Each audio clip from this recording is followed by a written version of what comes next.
Blog Talk Radio. Mi chiamo Afurakani Afuraitkaitnit Nyamewaa-Nyame Nhyehyee me dinde ODWIRA fo kwesi ra nehmpata akan akwamumai amarukai tipi mu ODWIRA fo.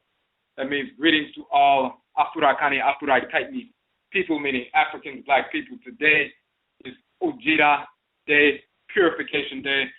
My name is ODWIRA fo kwesi ra nehmpata akan. ODWIRA of the Akwamu Nation in North America. Yet I say we thank you for tuning in to the show once again. We're opening up the chat room right now. If you'd like to interact in the chat room, you must log in with the username. If you do not have a username, you can sign up for one quickly in Blog Talk. If you have a question or a comment on the phone line, just hit the number 1 so that we can see that your hand is raised, and then we can connect with you. We're going to place some links in the chat room right now for one of our publications, the Nyamewaa-Nyame, which we will be going over. And that is one of the publications we have on our publications page as well. So we'll put the link to the publications page. We have 16 publications, 16 books that we have published to date. The ebook versions of all 16 of our books are free downloads from the website. So when you go to the Nhoma page, the publication page, you can download all 16 books, the free ebook versions. And then we also have the soft cover versions available as well. And we do sell the soft cover versions, so you'll see that information there as well. We're also going to place the link to our Okom Economic Development Model page. So we have 3 shows on a weekly basis. We have Akanfo Nanasom, Ancient Authentic Akan Ancestral Religion on Joda on Monday nights. So we deal specifically with the Akan expression of ancestral religion on Joda Monday night, clarifying concepts, philosophy, culture, ritual practice, and so forth, the nature of the Supreme Being, Great Mother and Great Father, Nyamewaa and Nyame, the nature of the Creator and Creatress, Nyokuntone and the Nyokuntone, grandchildren of the Supreme Being, the nature of the various Abosom, the deities, the nature of the Nananum, Samanfo, the spiritually cultivated ancestresses and ancestors, the nature of our spiritual organs, the Akra, Okrawa, the soul, the divine consciousness, the Bra, the divine living energy, and the home, and of the various aspects of our being, the Sun, the Su, and just a number of different things we deal with in detail with regard to Akan ancestral religion on Joda Monday night. On Wednesday nights, which is Awukuda or Akuada, Marketplace Day, Egua Da or Marketplace Day, we deal with Afurakani, Afuraitkaitnit, businesses, organizations, and institutions. We bring individuals on who are serving the Afurakani Afuraitkaitnit community in a positive capacity through their businesses, organizations, and institutions. They talk about their philosophy behind their service to the community, and then they also deal with how their ancestral religious values inform their service to the community. So we've had a number of guests come on the show, and we're going to continue to engage that process. What we have done also is we have published our Okom Economic Development Model. And the Okom Economic Development Model is an approach to economic development rooted in our ancestral religious values as Afurakani Afuraitkaitnit people. And therefore, it's a holistic approach to economic development, short, mid, and long term. So you can get that publication. You can download that publication, of course, for free on the Okom Economic Development page. You can also download the 4-part series that we did on Okom Economic Development on Blog Talk. We saved those as videos, parts 1, 2, 3, and 4, showing how that economic model affects and impacts various aspects of our lives. We also have the video of our broadcast, Egua Kodi, economic warfare. And then we also have the No Kwarifo Ne Amambre, self-employment and ancestral religion. All of that information you can find on the OCOM Economic Development page. In addition to that, you see the list of the various businesses, organizations, and institutions on that page. Those who have come onto the show, sat with us for a couple of hours, talked about their businesses, organizations, and institutions. You'll see the link to their website where you can go and check out their websites and their products and services and so forth and support them. You'll also see the link to their interviews that they did with us on the Blog Talk Radio show, Eguada, and you'll be able to download, you can download those videos, those broadcasts as well, to listen to those. And also, ever growing. Our strategy with regard to our approach in the OCOM economic development model is to starve the beast and feed the pride. That means we make an assessment on a weekly basis to determine what funds we may have potentially wasted with the whites and their offspring, and we starve the beast and feed the pride. We reallocate those funds away from the white businesses, starve that beast, and feed the pride. Make donations or purchases and so forth, support the business, organization, or institution of the week. We are targeting one business, organization, or institution per week for 52 weeks. We are in week number 18. So we have tangibly supported 17 Afurakani, Afuraitkaitnit businesses, organizations, and institutions as a community over the past 17 weeks. We're targeting one per week, optimal capital infusion. When you starve the beast and feed that pride, that means you will take your $5 or $10 or $20 that you would have wasted at a white business and reallocate them to the business of the week. When 1,000 of our people do that, then that $5, $10, or $20 becomes, amongst 1,000 people, becomes a $5,000, $10,000, $20,000 infusion of capital into a black business organization or institution in the course of 1 week, which of course allows them to expand their services, stay open if they were having problems remaining open, expand their services to the community, hire people within our community to serve us at a greater capacity. If we do not engage that process, then by default, what we are doing is supporting the whites and their offspring. We are serving them. We are making sure that they receive that $5,000, $10,000, $20,000 infusion of capital on a weekly basis. So we're going to either make the choice, supporting our own, or continuing to support our absolute enemies, the whites and their offspring.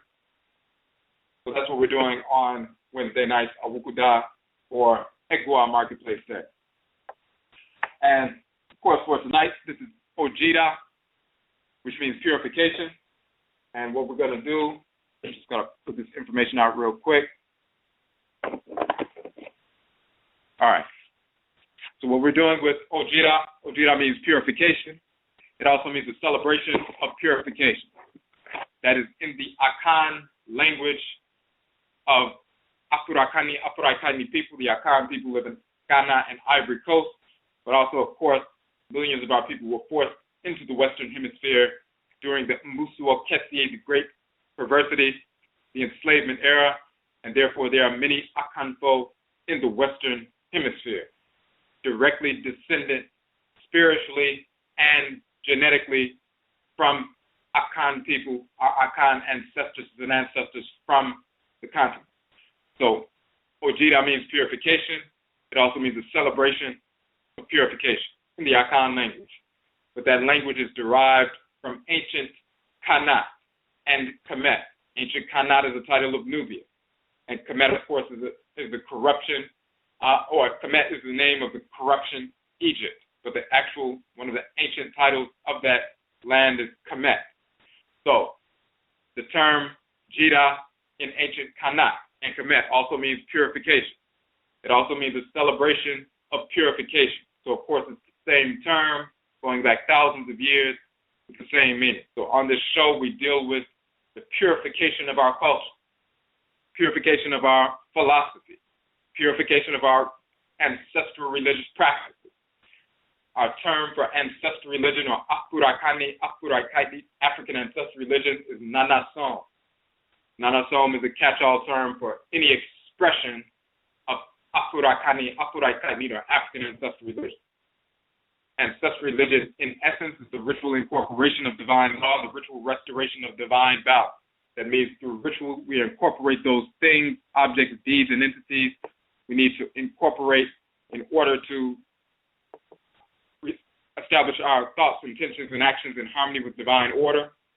And through ritual, we restore balance to our lives through repelling those things, objects, deeds, and entities we need to reject, repel, in order to restore balance to our thoughts, intentions, and actions.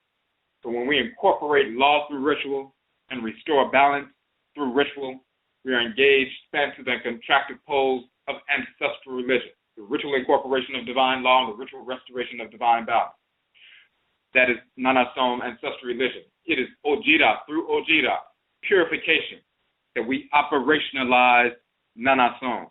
We must purify ourselves physically and spiritually on a consistent basis.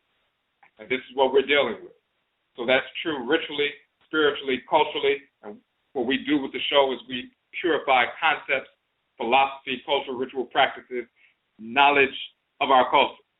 Because there's a great deal of misinformation being propagated by not only individuals in the Western Hemisphere regarding ancestral religion, but individuals on the continent who have been infected with white culture, pseudo-religions such as Christianity and Islam and Judaism and Hinduism and Buddhism and so forth, and white culture in general, and therefore their presentation of ancestral culture appears to be authentic on the outside, but is corrupt and inauthentic in reality.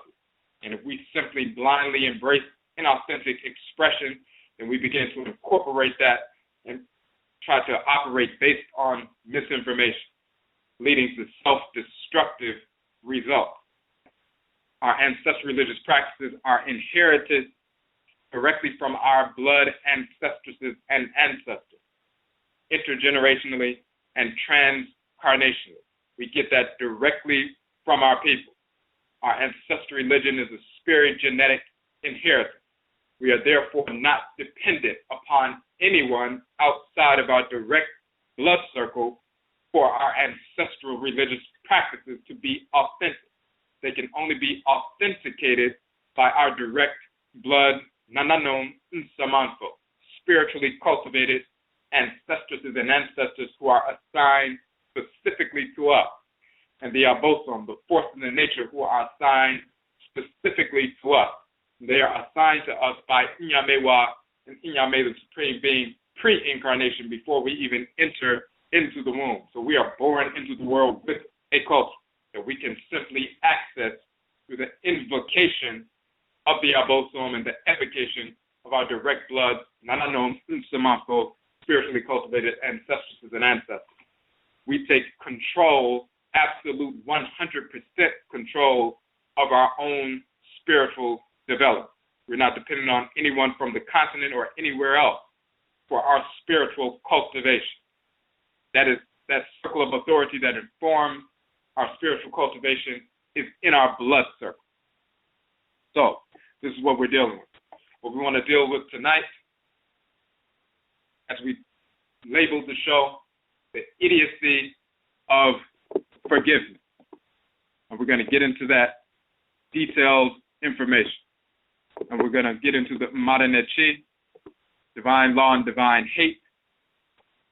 And we're going to get into a couple of other publications as well. When we talk about forgiveness, whites and their offspring can put forth the false notion that forgiveness is part of the healing process. Forgiveness has to do with spiritual maturity. Forgiveness has to do with strength and power and resolve. It's pure stupidity. It's an absolute lie. Forgiveness has nothing to do with spirituality. Forgiveness has nothing to do with strength. It has nothing to do with courage. It has everything to do with cowardice.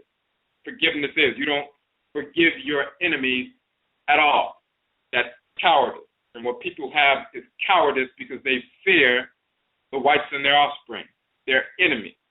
And so they seek to cower to their enemies, but they don't want to appear to be cowering to their enemies because they fear their enemies. So therefore, they come up with a pseudo-spiritual rationalization for their absolute cowardice.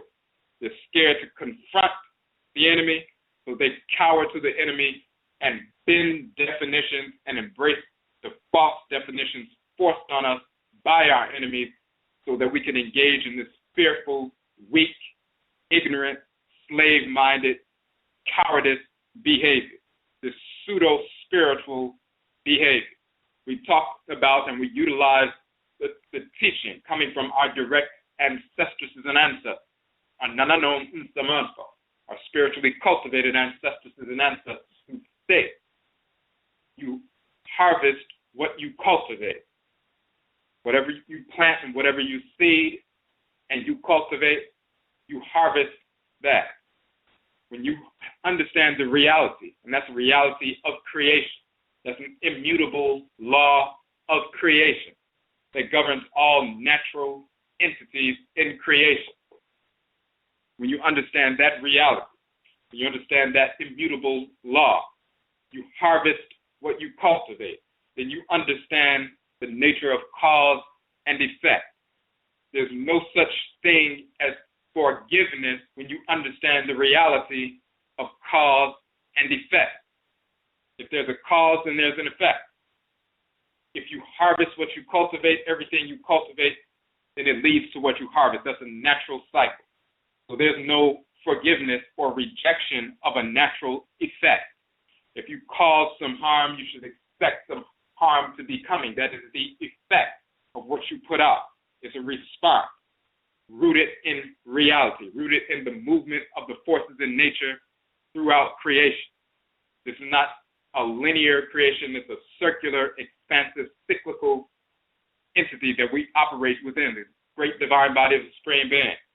So every cause, every movement, every projection of energy, every emanation, every exudation of energy affects other cells within the great divine body, and they have a response.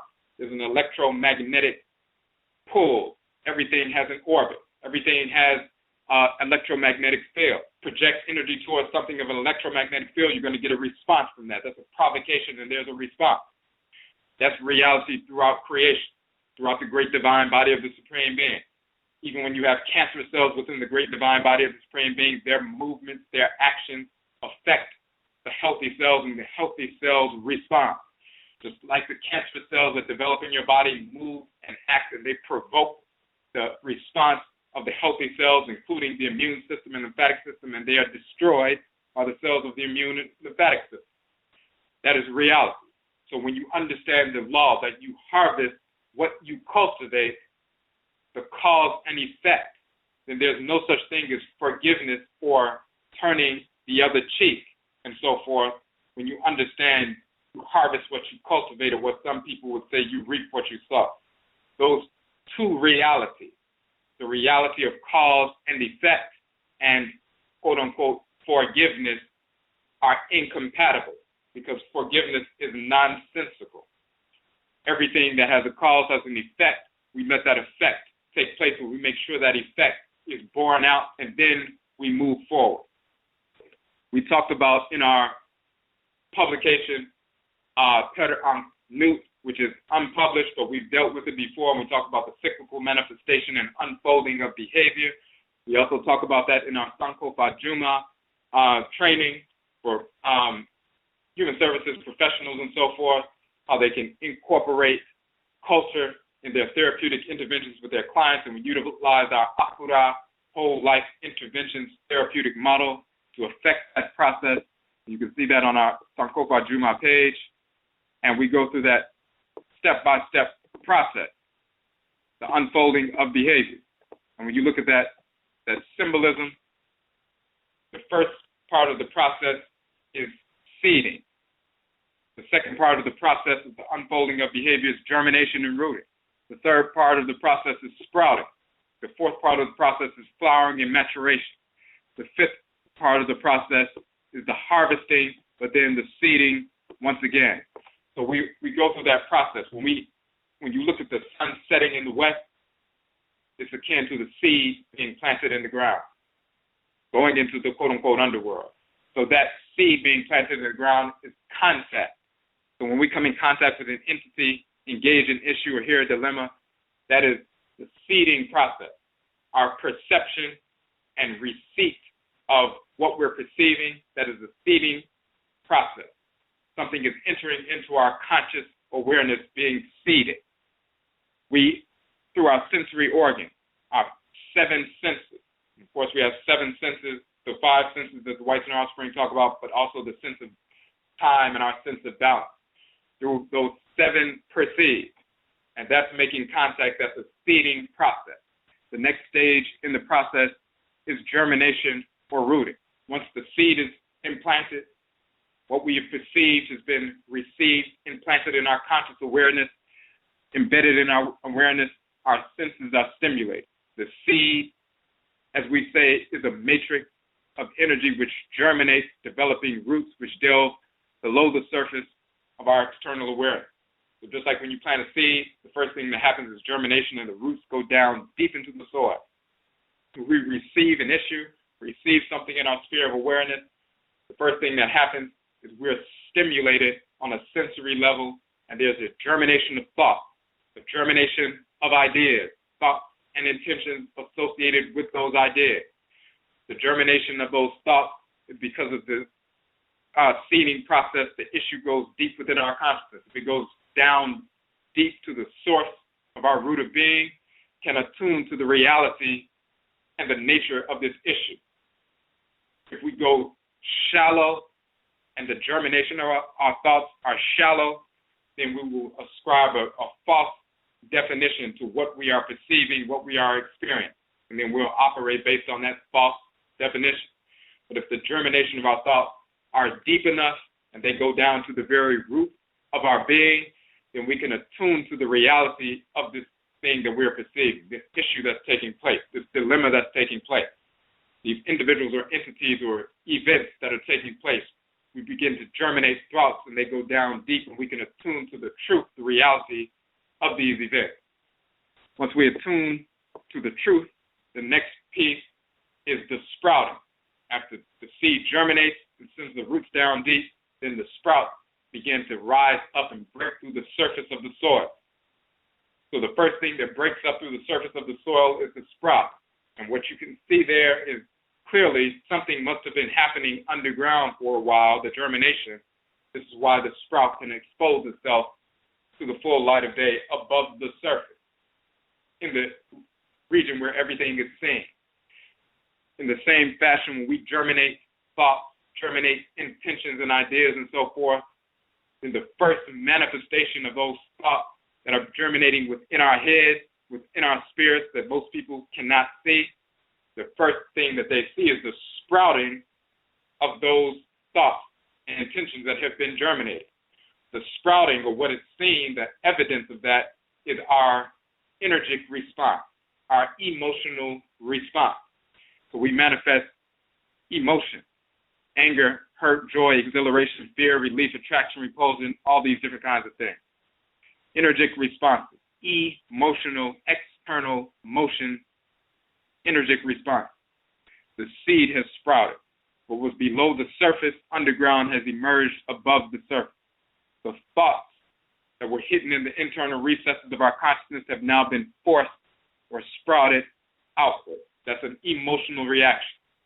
The next stage of the development and unfolding of behavior after the sprouting is the full flowering of the plant with the fruits and so forth. And just like you have the full flowering of the plant, you also have the manifestation of your intentions, the full flowering of those intentions. Those thoughts and intentions were germinated in your mind. They sprouted and became manifest through your first expression of them, which is your emotional reaction. And then you get the full flowering, the manifestation of your intentions, which you begin to act. You don't only have an emotional response. That's the first station of what was going on in your head. The next piece is the full flowering of those thoughts, which is the manifestation of intentions, your actions. You act on them. You attack somebody, you beat somebody down, or you teach somebody, or whatever action is associated with the event, with the dilemma, with the issue, the full flower, the action. And then the final stage is the harvesting of the fruit. Once it's fully flowered, then the fruit detaches, or we harvest the fruit and so forth. We harvest the result of our cultivation. And in the same fashion, we harvest the result of our action. Whatever we have done, there are going to be results, because we've caused something, we responded to something, and we engaged in action. The action was a projection of energy, spiritual and physical. We provoked someone or something, and now there's a response from that provocation, and then we harvest the result of those actions, whether it's good or bad, whether it's in harmony or out of harmony. We harvest what we cultivate. In the same fashion, when you harvest the fruits and you consume those fruits, if they're harmonious, if they're nutritious and so forth, if it's something perverse because you seeded something corrupt, then you harvest something corrupt. You're not going to seed something that's corrupt and then harvest something that's bountiful and beautiful. If you seed something that is harmonious, then you're going to cultivate something and harvest something that is harmonious. So we receive those fruits and consume and harvest that which is the result of our labor, the result of our cultivation. Then, of course, we take the seeds out of the fruit, and at the same time, the harvesting period is also a new seeding period, so we can start all over.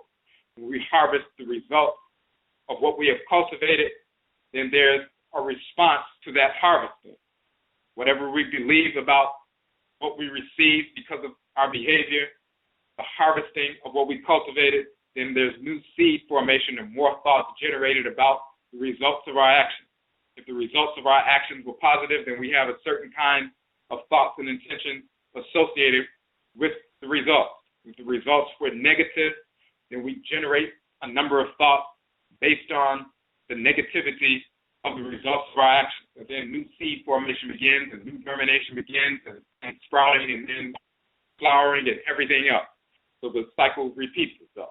We're talking about a natural cycle in nature, but these different aspects of this cyclical manifestation of behavior, the unfolding of behavior and so forth, are governed by the forces in nature. So this is reality. This is immutable.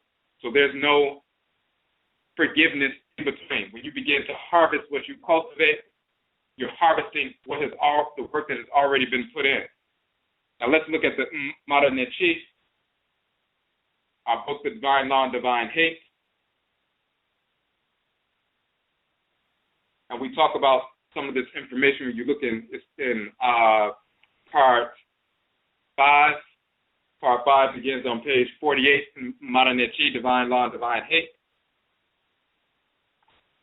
And there's one section we want to look at, and then we're going to look into the Runu Pert Imheru, the so-called Book of Coming Forth by Day, misnomer the Book of the Dead. If you look on page 52, well, actually, no, you look on page 51.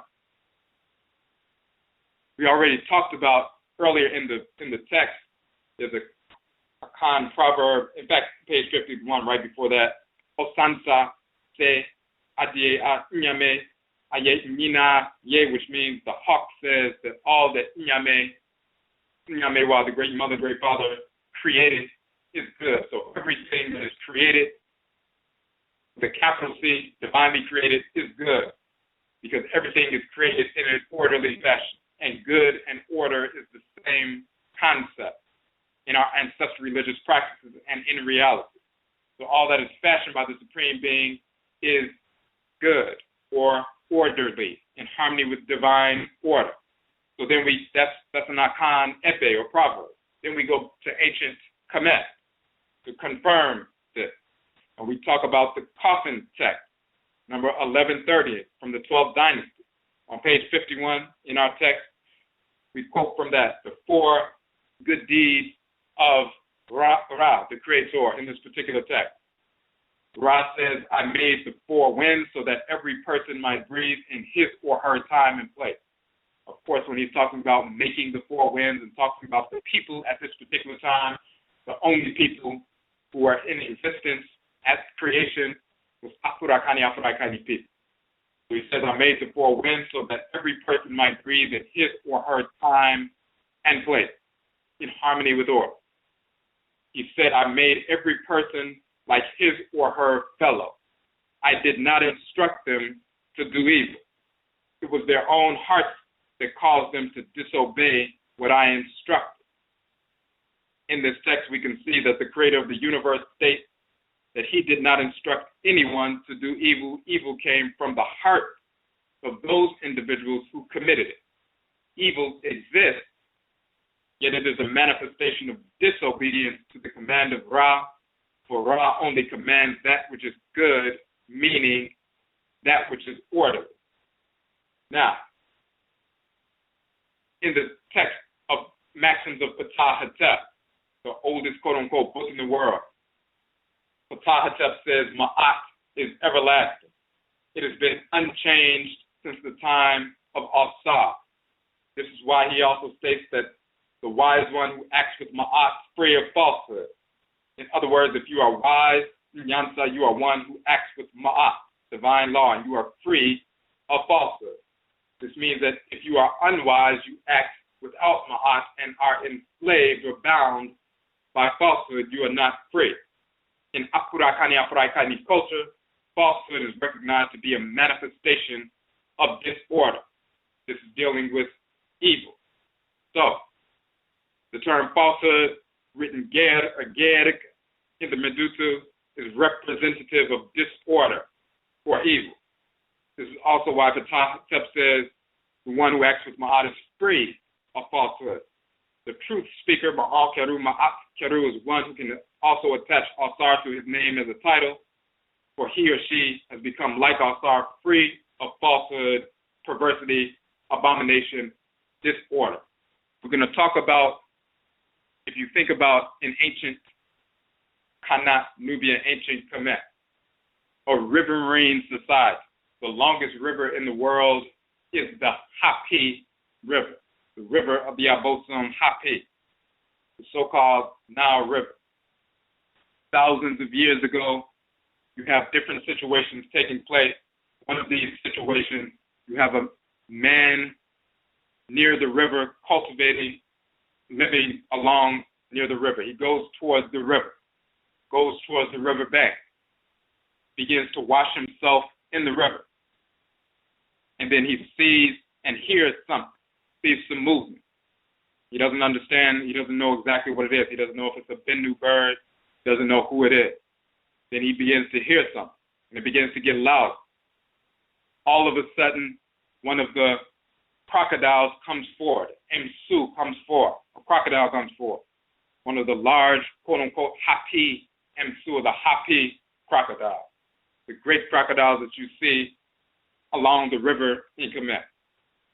The man has become startled. So he begins to back up, and the crocodile is coming upon him. And then eventually, the crocodile lunges forward and attacks the male. And he tries to fight the crocodile off.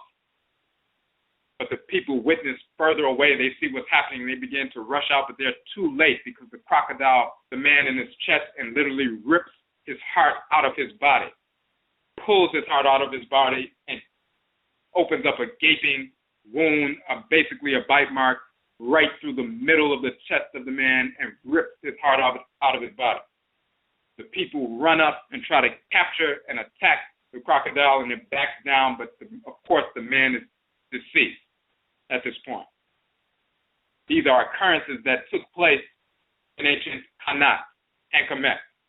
And when you understand this reality and the fear that they had of these crocodiles if they were not paying attention, and you'll see this throughout the text, and they'll talk about the manifestation sometimes of the discarnate wayward spirit, taking the form of the shapes of crocodiles that are attacking the people, coming from these real life experiences when a crocodile has and literally ripped the heart out of the body of a man or the body of a woman and so forth. So when you look at the text from ancient Kemet, you look at the vignette in the various papyri, but you can look at the papyrus of Ani, the Sheft Ani, or the papyrus of Ani, the Runu Pert Imheru, the so-called Book of the Dead, misnomered the Book of the Dead. We have an image of that on the page 52 in Art Modern Nyyehyee, but you can find this image in different places. What you see is the judgment scene and the weighing of the heart. In the judgment scene, you see the different divinities sitting on the top of the vignette, judges of Ma'at. But at the judgment scene itself, you see the scales of Ma'at. On one pan, you see the feather of Ma'at. On the other pan, you see the heart of the individual, the person who's made his transition. The heart itself is called Ab and Kemet. Just like your heart receives all the blood and transmits the blood and receives the perverse blood, the dirty blood, so to speak, the soil blood, sends it through the lungs, the fire in the lungs and the air, the oxygen purifies that blood, and then it's sent back to the heart, and then the blood can pump that heart out of the left ventricle and so forth through the circulatory system and sends it through the body. And as the blood circulates through the body, it sends nutrients, of course, but it also picks up debris and waste and things like that, and it comes back through the western part of the heart and is purified once that blood is sent through the lungs. It's cleaned out, purities are burned out and so forth, sent back into the heart, and it leaves through the eastern side of the heart and to circulate throughout the body once again. So the heart receives nutrients, but it also receives toxins. But then those toxins are purified as long as the body is working in harmony with order. In the same fashion, the spiritual force that dwells within the heart region, the Ab, that spiritual force, is also a repository for the energetic projection that we receive from other individuals and entities. So when your heart becomes heavy, literally, because you're picking up on the energetic projections of other individuals, or some heavy emotional exercise, or some heavy emotional event or dilemma and so forth, and the way you react to it. Not only is it a physiological reaction, nervous system causing the heart to become heavy and blood being sent to the heart and pumping fast and everything else, but then also a spiritual reaction. You can feel a heaviness. You can feel a heaviness in the energy in the room. You can pick up on that. You're feeling that thick energy. And then you become weighted down by that energy. You have a quote-unquote heavy heart and so forth, if you don't know how to mediate that energy. So the spiritual heart is a repository of positive vibrations, harmonious vibrations, but also a repository of negative, disordered vibrations if you don't understand how to cleanse them out. If your spirit body is not operating in harmony with order, if your spiritual immune system is not operating in harmony with order, you're out of alignment with your spirit body and so forth, and the abosom that governs the immune system, then that heavy heart holds on to the toxins, just like our physical heart can hold on to some toxins, hold on to some cholesterol and everything else, and become clogged later, and then the heart attack takes place.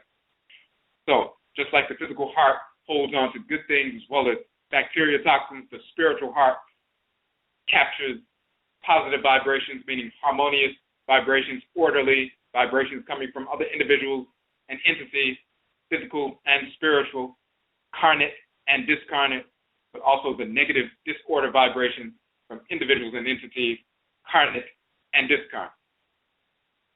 So therefore you have the Ab, the heart, on the scale of Ma'at, balanced out by a feather.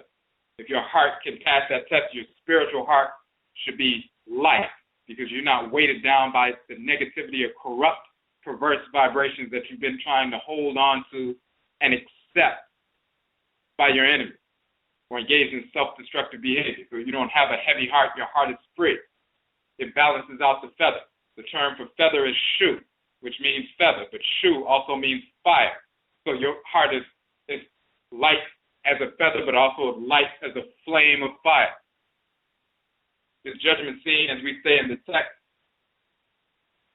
takes place not only after death, but at every moment We must make a decision between what is right and wrong. We place our heart on the scale at that moment. If we make the decision to do what is right, what is in harmony with ma'at, the feather, then our hearts are light, able to function freely and effortlessly without hindrance. If we make the decision to do what is wrong, we feel anxiety. We have a quote-unquote heavy heart. The scales then begin to tilt, manifesting imbalance. If we continue in that direction, we eventually lose our heart. We have no commitment, no love or law of order. We also have no heart, meaning courage to fight for order, relentlessly challenge disorder through warfare. We become heartless and thus self-destructive. Our heart is then consumed by Amut. Who is Amut? If you see standing behind the scribe Tahuti, the male force of divine wisdom, he's taking note of the balancing of the scales to see if the individual's heart outweighs the feather or if it's in balance with the feather.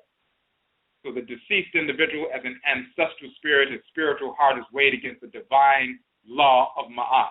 If he lived a life that was in harmony with divine order, then his heart will balance that feather out.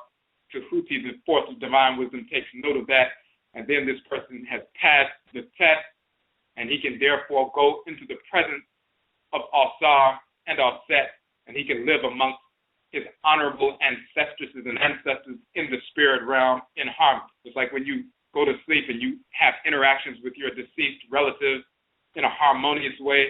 When you make your transition, your spirit leaves the body, you can connect with your ancestresses and ancestors who have gone before you. Those who are living in a harmonious fashion, and you will live your existence with them in a harmonious fashion, and other Afurakani, Afuraitkaitnit spirits in a harmonious fashion. And you will experience in Netchem, as we talked about previously, pleasure in all of its manifestations in a harmonious fashion, living in the ancestral realm. But if you didn't live in harmony with order, you become repulsive to spirits of order, repulsive to the Abosom, repulsive to the Nanano Nsamako, the spiritually cultivated ancestors and ancestors. And therefore, you're not able to move into that realm, that aspect of the ancestral realm. So individuals like that become earthbound. They're hanging around the place where they died, hanging around the house where they died, hanging around the convalescent home where they died, hanging around the corner where they were gunned down and so forth, and their spirits are hovering, full of anxiety, depression, anger, and harassing people as they're walking by these areas or moving into the house where the person died, and that spirit is quote-unquote haunting or harassing the people who just moved into the house, and those who are clairvoyant can see that spirit walking around in the house and so forth, all these different kinds of manifestations. Showing this particular text, it was for the individual who made their transition, engaging in these ritual prayers and so forth and invocations to help that spirit align with the Abosom so they can move forward and connect with the ancestral realm in harmony. But it's also a message to us living here in the world that this is what's going to take place after your transition, so you want to live a life of harmony. But also what takes place every time you make a decision, every single day. Your heart is on the scale. But when you make that transition, and if you do not pass that test, then the deity behind Tahuti, once your heart is out of balance, then that crocodile-headed divinity will consume the heart. Why do they utilize that symbolism? Because when somebody got out of order, a deity comes along and rips the heart out of their body, rips the life out of their body. That's an attack. It's torturous, and it's designed to be torturous, because when you engage in disorder, there's an effect to every cause. There is no forgiveness. These are deities that attack and destroy and rip the heart out of the individual. There is no forgiveness. The whites and their offspring utilize forgiveness as a political ploy. They encoded it within their fake religion, with their fake deities who never existed.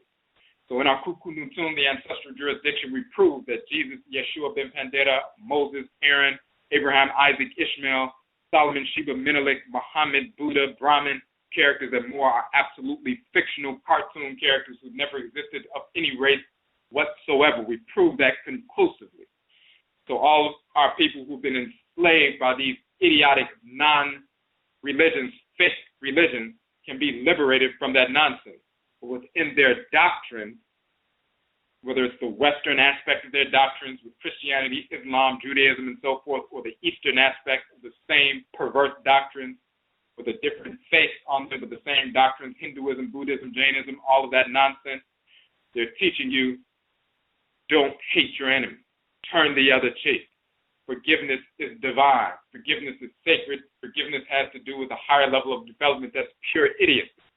They put those doctrines in these fake religions as they were crushing and seeking to eradicate ancestral religion because they knew the only way they could control our people after they had invaded our lands was to make us believe that it was divine to accept their torture of us.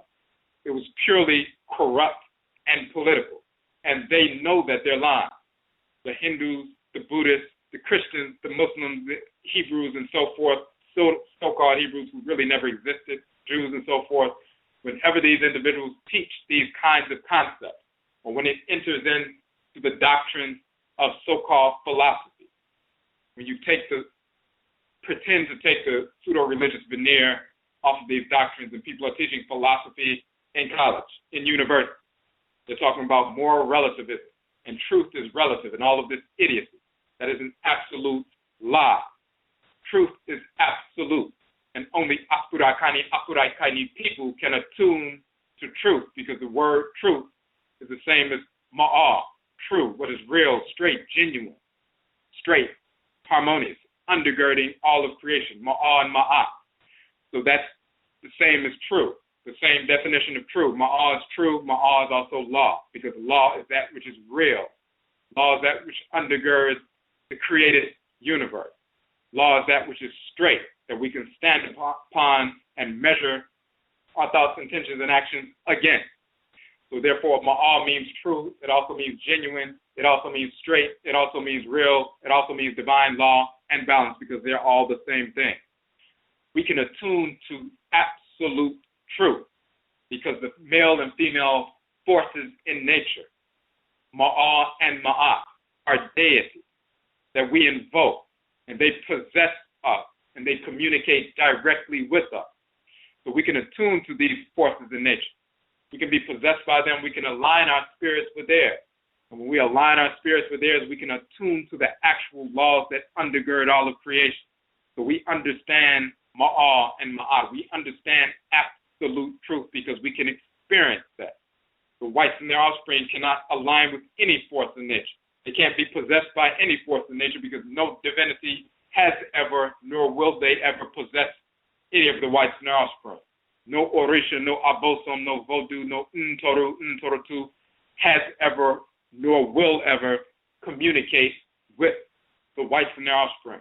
White Europeans, white Americans, white Hispanics, white Latinos, white pseudo-Native Americans who are just Asians, the white Asians, Arab, Hindus, and so forth, they have never been communicated with or communicated to by the forces in nature. Never have and never will. They cannot align with them because they are spirits of disorder. So therefore, they cannot align with the forces that undergird order and manifest order and embody order in creation. And therefore, they cannot understand absolute truth because they cannot align with it. We experience it on a daily basis. So this idiocy of truth being relative, one person's truth is different from another's, that's an absolute lie. And that is exactly, precisely why they teach it. So whether it's in the pseudo-secular field with philosophy, New Age, pseudo-spirituality, where you hear these idiots repeating this nonsense, talking about my truth, that my creator's truth and all this nonsense, when you see it in the pseudo-white religion, West and East, it has always been a political ploy. All of them know it is absolutely false. This is why they teach it. So we're going to show in the text, ancient Kemet, in the Runu Pert Imheru, the manifestation of this. And then we're going to talk about the implications of embracing this reality, embracing the reality that you harvest what you cultivate. You reap what you sow, so to speak, but you harvest what you cultivate gives it a higher understanding, because we talk about the cyclical manifestation and unfolding of behavior based on the same cycle of seeding, germinating, rooting, sprouting, fully flowering, and harvesting, which is seeding all over again. So let's look at the text. One of the texts of ancient Kemet, and people often reference this particular text, but we're going to give some more detailed information with regard to this text. They often reference the so-called 42 declarations of innocence, 42 quote-unquote laws of Ma'at, and so forth. A number of different ways that people refer to these 42 quote-unquote declarations. Of course, in our publication, and in fact, we're going to go to that real quick, and you can pull this up on the publications page. Our book, Koko Ba, which means warning. Bisexuality, homosexuality was never accepted in ancient Kemet. And what we did in this particular book, this is one of our 16 books, we proved that bisexuality was never part of our ancient culture, and of course it's not. It's insane, it's perverse. We showed the different texts of the whites and their offspring, these major texts, the whites and their offspring tried to mistranslate deliberately to try to insert bisexuality or homosexuality into the text, when in reality it's not there. So we actually properly translate and transliterate these texts to prove that. So the very first one is talking about the so-called 42 declarations of innocence. We call the 42 enunciations of Ma'at. There's one particular section we'll read from just to give you an idea of what we're dealing with. And when you look at this particular book, it's Koko Ba, once again, and we'll give you the page number real quick. The page number is, it is actually on page 2, so it's right at the beginning of the book. We're not going to go through the whole piece. We just want to show you this reference real quick and what we're talking about when we talk about these 42 declarations of innocence that we're going to read directly from the text. We're not just talking about 42 commandments. Yes, the whites and offspring took the so-called 10 commandments from our text, but these are not just 42 commandments. So we excerpted in this particular article, we dealt with one of them because the whites and offspring attempted to mistranslate one of them. So we were talking about that in particular. However, when we're talking about the 42 enunciations of Ma'at, we're talking about going before 42 Ntorotu deities, goddesses and gods, to invoke them ritually. Just like we go to the shrines of the Abosom in our homes. When somebody comes into our home, the first thing they do when they take their shoes off is salute the shrine of our Nananum Nsamanfo and salute the shrines of our Abosom. And then we go sit down and talk and do whatever we do. And the same thing is true if you go to the home of a Yoruba person, or go to the home of somebody in Bodun, the first thing you do is salute the shrines of the Abosom, salute these forces in nature who have shrines and who dwell with the individual. And then you communicate and engage in the business that you have. When we go to shrines, whether it was in ancient Kanat and Kemet or in traditional villages and so forth, you go before the Abosom and invoke the divinity ritually through ritual prayer to align yourself with them. We do that throughout the course of our lives on a daily basis. And then we do the same thing when we make our transition. We go before these 42 deities and invoke them ritually to align our spirits with theirs. And out of that come these enunciations. But the key is we're evoking or invoking a deity. So this is why we say on page 2, in order to live in harmony in perpetuity after death in the ancestral realm as well as during life in the physical realm, the Afurakani, Afuraitkaitnit, African black individual must ritually invoke the 42 Ntorotu, so-called Neteru, gods and goddesses who are judges of Ma'a and Ma'at, divine law, in order to harmonize with the energy of these divinities, the spirit's forces in creation, these embodiments of divine order in creation, their energy is invoked. Once the energy is invoked, meaning called, voke means to call, so we're talking about ritual prayer, ritual incantation. Once their energy is invoked or called, it can be internalized, infused, and replenished within the individual, within you. Like a drop of water fusing with a river, harmonizing with this greater force body of water in nature, so does the Afurakani, Afuraitkaitnit individual fuse his or her energy with the energy of the spirit force in nature that he or she is invoking ritually. This opens the way for one to align himself or herself with the divine order in creation.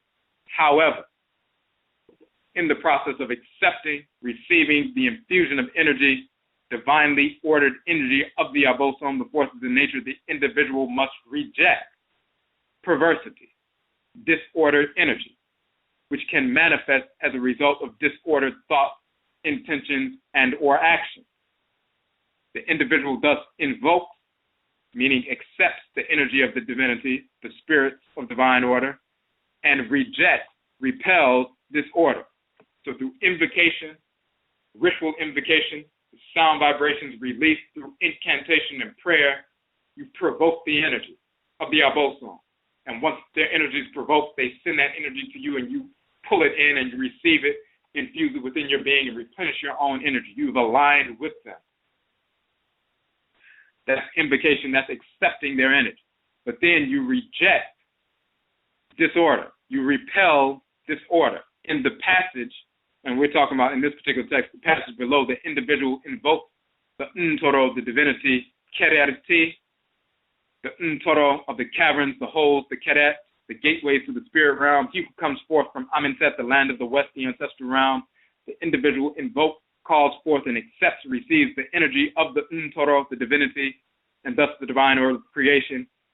He states that he is not copulated, penetrated into the whole cavern, Keret, of a copulator penetrated.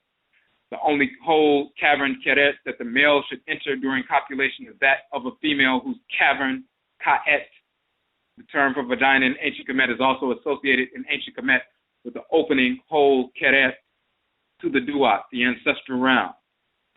So what we're showing here, we were focused on that one specific thing because that's the specific part of the text where they tried to translate it, mistranslate it, and we translate it properly, showing that there's a divine prohibition.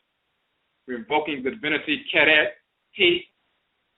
through ritual prayer, coming before that divinity, and then and infusing that energy of the divinity through invoking that divinity by name, but then also showing that we reject. We have not done this. We have not done that. We show what we accept, the energy of the divinity, and we show what we reject, the repulsion of disorder. So when we go before these 42 divinities and invoke their name, we're provoking their energy. We receive it, we pull it into our spirit body, replenish our own energy in the shrines, in our bodies, our organs and glands and systems, our shrines for these 42 divinities. So when we provoke their energy and they send their energy to us, we pull it into our bodies, physical bodies and spirit bodies, and replenish their shrines and the energy in those shrines and so forth, and align with that deity, that force of nature. And then we show what we reject, what we have not done, what we have repelled, that disorder that we did not embrace. So we show what we accept, aligning with the divinity through invocation, and then we show ritually what we have repelled, rejected, and what we have not participated in, so that we can show that we passed that test, that we were in alignment with that force of nature. Then we go to the next divinity and invoke that divinity as well. That's what these 42 enunciations of Ma'at really are. When people actually are living the culture, they're not sitting around like some white pseudo-Egyptologist writing text and mistransliterating text and running around teaching classes on the Medut and Torah and so forth and have no knowledge of what they're talking about. Never heard of the deity Ma'at because they don't align with him and invoke him ritually and communicate with him and don't have any experience with him. They can't tell you any experience they have had with him because they don't even know he exists.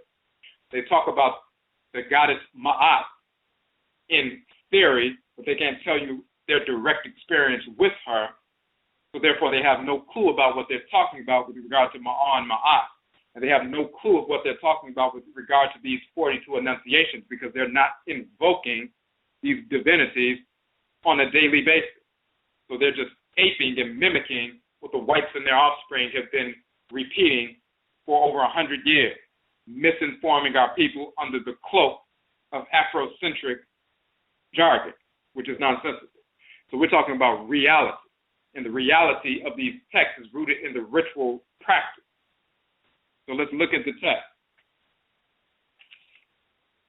And you can look at the Perunu, Pert and Peru, so-called Book of the Dead and so forth, Papyrus of Ani, Chef Ani. And what we're going to get into chapter 125. So, to be said, when one comes to the hall, this hall of double ma'at or ma'ati, of separating one from all disorder that one has manifested or seen, and of seeing the divinity, every divinity face. So it says, hail the great God, Ntoro Ah, the great divinity, Master or Lord of Ma'ati. I have come to you, I have brought myself that I may see your resplendence, see your beauty, see your manifestation of order. They're talking about Asa. He's sitting there in judgment and so forth, and we're talking about Asa. And then we're going to get into this notion of Amat ripping the heart out of the ones who didn't pass the test, proving that there's no forgiveness. In fact, there's divine retribution, divine destruction. And when we align with order, when somebody goes against divine order and harms us and wrongs us, we do not turn the other cheek, we do not forgive. There's divine retribution. That is divine order. Anything outside of that is foolishness. It is a manifestation of Maranechi, divine law and divine hate, the expansive and contractive poles of divine order. So we're going to go through this text first. So he says, he's brought himself that he may see your beauties. I know you. I know the name of the 42 divinities, the 42 Abosom, who exist with you in this hall of Ma'ati, and who live as the punishers of sinners, or those who engage in evil, disorder. The term is Ju, which means evil, disorder. The punishers of those who engage in disorder, or Ju, sinners, and so forth. Talking about these 42 divinities. They live as punishers of those who manifest disorder, who live upon their blood on that day of computing dispositions before Neferu. Truly, Rekati Merti F Ma'at is your name. Truly, I have come to you. I have brought to you Ma'at. I have driven away for you Esfet, which is disorder. I have not done Esfet or disorder to mankind. Talking about Afurakani, Afuraitkaitnit people. I have not done harm to animals. I have not done criminality in the place of Ma'at. I have not known disorder or evil. I have not acted in a criminal or wicked way. I have not done each and every day the work above which I should do. Not has come forth my name to the vote of the prince. And your name would only come to the vote of the prince if you engage in disorder, and then it rises up and people say, okay, this person has a bad reputation, but his name hasn't come up to the vote of the Kedepi, which is the prince, but also at the same time one who wields authority. We talked about the Kedepi, talking about therapy, and the Kedepi, therapist, the healer, and so forth, the one who wields that kind of energy. We did a broadcast on that. Therapy or therapist or the rapist, ancestral religion versus psychology. But this Kedepi, this prince or the one who wields authority, also a healer, his name has not risen up to that individual. Not have I despised the divinity, the Ntoro. Not have I caused misery. I have not caused affliction. I have not done that which is abominable to the divinity. I have not caused harm to be done to a servant by his chief. I have not caused pain. I have not made those to weep. I have not killed for an unjust cause. I have not done harm to mankind, talking about, of course, Afurakani, Afuraitkaitnit people have not taken off of the oblations in the temples, not defiling these things in the temples. I have not purloined the cakes of the divinities, the offerings. I have not carried off the offerings of the ancestresses and ancestors. Sometimes, of course, people will put down offerings to the divinity. Sometimes it will be things that were very valuable, like gold and things like that. Because, of course, these metals, as well as certain gems and so forth, are centers of resonance. They are like cell phones in that regard. They transmit energy, and they utilize to transmit energy. So sacred stones and metals and so forth, and sometimes those would be offerings to the shrines of the ancestresses and ancestors. If somebody stole those, they would suffer the consequence. Nobody would turn the other cheek. They would suffer the consequence. And this is why it says that the 42 divinities of Ma'ati, they are the punishers of sinners and live upon their blood. That's not forgiven. So it goes through a number of different things. I've not fornicated. I've not defiled myself. I've not diminished offerings in the temples. I've not stolen. I've not trampled upon the field. I've not added to the weight of the balance trying to cheat people. I've not diminished from the weight of the balance. I've not carried off the milk from the mouth of a child. I've not driven away cattle which were upon their pastures. I've not captured the birds of the preserves of the divinities. I've not taken the fish with bait from their own bodies. A number of different things that they talk about. So then we get into the invocation of these 42 abosom. So he's talking about, first of all, I've come before Althar, the sovereign of the spirit realm. Allow me to come to your realm and, live amongst the Aku, the illuminated ones, the ancestresses and ancestors who are illuminated ones. That's the terminology in ancient Kemet. The Eku, of course, we did our broadcast. Ehun, or Ehun in our Khan, double Eku in ancient Kemet, talking about the illuminated one, the wise one, the ancestresses and ancestors who are spiritually cultivated. He wants to be accepted into that realm so he can live in perpetuity and experience all forms of netchim, of pleasure and harmony as he lives amongst the ancestors and ancestors intergenerationally until maybe a couple of hundred years later it's time for him to return through Bebra reincarnation back through one of his descendants, through his blood circle, to be born back into the world once again. But until that time takes place, he wants to live amongst the ancestresses and ancestors in beauty, in harmony, in peace, and so forth. So he's asking Asar to accept him, and the proof behind that is he's showing and demonstrating that he passed the scale, the balance of his heart, his spiritual heart, against the feather of Ma'at. And the reason why his heart was light and so forth, the reason why he can now approach the 42 abosom is because his heart balanced those scales out, because it wasn't weighted down with disorder and criminality and anxiety and depression and so forth. So he states these various things. Let me in. Okay, before you get in, you said that your heart is pure. You said that you were in harmony with order. Now you must go before the 42 divinities and prove that. Because if anyone who knows and practices the culture knows who these divinities are, if you have a corruption in your heart and you try to go in front of a shrine of an abosom or an orisha or voodoo and get down and try to invoke them, you're going to get a blowback from that energy. You're going to get a repulsion from that energy. They will out you in that regard. The same thing is true with the Nsamanfo. So people who know better, if they're engaged in criminality, they will never go in front of that shrine. They won't even go and bend down and salute that shrine because they know what will take place. And something can happen physically as well as spiritually. So the only person who would be intelligent enough to go before these divinities and begin to invoke them is somebody whose heart is really pure.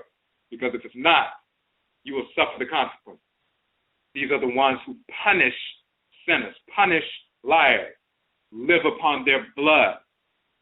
So these 42 divinities who punish sinners and live upon the blood of those who are criminals, who do not forget anybody. The first one, it says, Hail, Strider, coming forth from Anu, not have I done Ispet, not have I done wrong. The Hail, Usetru, Peru Anu, not an aria esfet, meaning he invoked the divinity Usech, the one who comes forth from Anu. He invoked that divinity by name. Usech is no different than if I walked in front of the shrine of Usech and I invoked that divinity. I better not open my mouth to enunciate the name of that divinity, to provoke their power, provoke their energy, to tap them, quote unquote, on the shoulder to respond to me if my heart is full of disorder, because they will crush me in different ways, create illnesses, whether it's physical as well as mental, emotional, cause problems in various different ways. Don't come before the shrine if you are consciously engaged and deliberately engaged in perversity, disorder. We're not talking about some person operating out of ignorance, didn't know better or whatever. We're talking about somebody consciously engaged in criminality, disorder, perversity, lust, malice, and so forth. Don't go before the shrine and try to invoke them, because you will suffer the consequences. So when he says, Usech, he's invoking that divinity.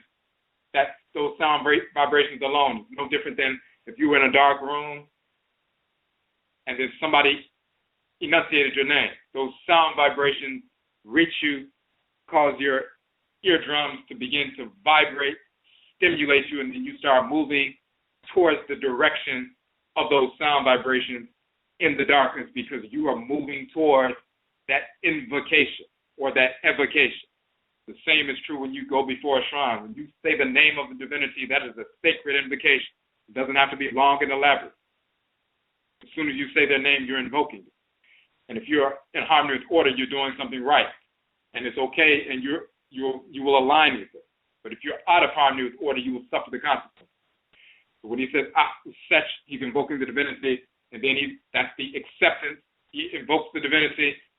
What it doesn't, you don't see the quote-unquote video in the text, but as soon as he invokes the divinity, Usech, what happens right there is the divinity responds and projects his energy towards the individual, and we receive that energy and replenish the shrines of that divinity within our own spirit body. And then the second part is, not have I done wrong. And he enunciates that, and he shows what he's accepting by invoking the divinity, accepting the divinity's energy, and then shows what he's repelling. I've not engaged in its effect. I've repelled its effect. And that way the energy that's projected by that divinity will settle within the individual and rejuvenate the individual. If he had been engaged in disorder, his body wouldn't even be able to receive it, physical or spiritual. The second divinity, Pepet, with flame, Sachet, coming forth from Ker Abba, not have I despoiled. Hail Fantiu, or Fant, coming forth from Kemenu, not have I robbed. And this Fant is actually a title of Tuhuti, Fant, coming forth from Kemenu and so forth, not have I robbed. Of course, this title of Tuhuti, Fant, you find in Ifa and Afa and Fa amongst the Yoruba and the Igbo and the Ebe and Fon and so forth, as a title of Orumila and so forth. So you go through these various divinities, and you're going through all 42. The same process is taking place. So we don't have to go through every one. We just want you to get the understanding of what's actually taking place each time it's done. So, and we just want to make sure, check that out real quick. All right. So that's what's taking place. So before we move forward, we just want to make sure there were no questions or comments in the chat room. If you have a question on the phone line, hit the number 1. And we see some comments in the chat room, so we want to check those out before we move forward. Okay, one question is, how do you salute someone's shrine? And there are different ways. Sometimes it depends on the specific culture. So you may go in an Arkan shrine and so forth, get down on one knee or do a kota, which is a certain way people bend and hold their hands and invoke the divinity by name in the language. And that's basically it. That's calling saluting the shrine or greeting the shrine. People say salute, people say greet and so forth. No different than if somebody was sitting in your house and you greeted them as soon as you walk, or in someone's house that you were visiting, you walk into the living room, you see the people there, you don't just walk by, you greet them, you acknowledge them and so forth, and then you go into the next room. So it's the same thing here you're utilizing the language of whatever culture you're talking about, and whatever greetings that they have in the language, you do so. There are different postures that different people use. Yoruba people use certain postures. Akan people use certain postures. Everybody has their own way of doing it. So we just want to make sure we didn't miss anything scrolling through.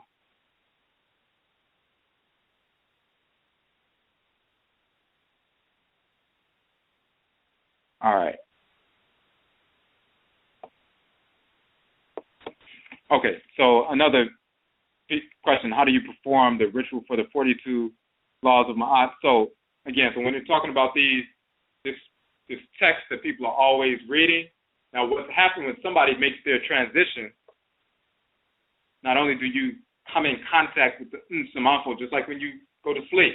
That's why the Akan people say if you want to know what the dream state is like, or after death state is like, consider the Adai or the dream state. Because the body is laying in a cool, dark place, no sound, no movement, and of course your spirit is engaging and you're seeing other luminous entities when you're dreaming and so forth, even though your body's eyes are closed and there's no sound or light in the room. From whence comes these luminous images and all this interaction? Obviously you're experiencing something, so it's happening in the spirit realm, it's not happening in the physical realm. And the same is true when your body is laying in a grave, dark, cold, and silent, and so forth. Your spirit separates and you begin to interact with the Nsamanfo, but also the Abosom come forward as well. So you see the Abosom in the spirit realm just like you see the Nsamanfo. They come forward, and when they come forward in their different ways, you invoke them, you communicate with them, you greet them by name. And when you greet them by name and talk about or say the same thing you say here, I have not gone against aspect of creation that you govern. I've not despoiled this. I've not engaged in disorder here. I've not done that. I've not, somebody, a divinity is governing divine immune system. You have not sought to overcome and pervert the immune system. You have not gone against the divinity. You invoke them just like if somebody got shot and people didn't know who it was.